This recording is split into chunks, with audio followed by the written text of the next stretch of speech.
Saudara Ketua Umum PSSI Erick Thohir tidak khawatir dengan absennya 3 pemain pilar Timnas Indonesia saat menghadapi Tiongkok pada 5 Juni mendatang. Erick bilang saat ini Timnas Indonesia memiliki pemain dengan kualitas yang merata.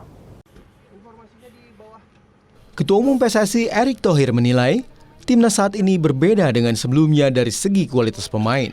Jika sebelumnya ada perbedaan antara pemain inti dan cadangan, kini seluruh pemain dinilai setara. Hal inilah yang membuat Erick Thohir percaya diri dan tidak khawatir meski ada 3 pemain yang dipastikan tidak bisa bermain saat menghadapi Tiongkok di GBK 5 Juni nanti.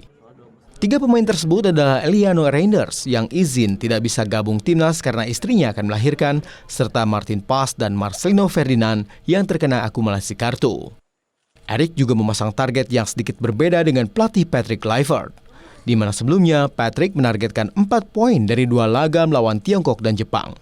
Namun, Erick bilang fokus pada pertandingan melawan Tiongkok dulu.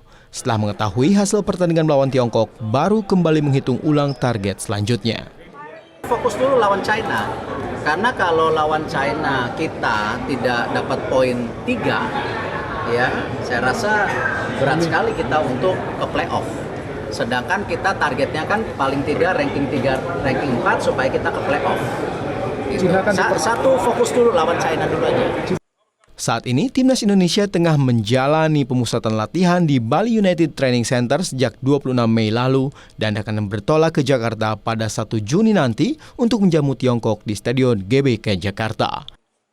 Nandang Astika, Kompas TV, Denpasar, Bali.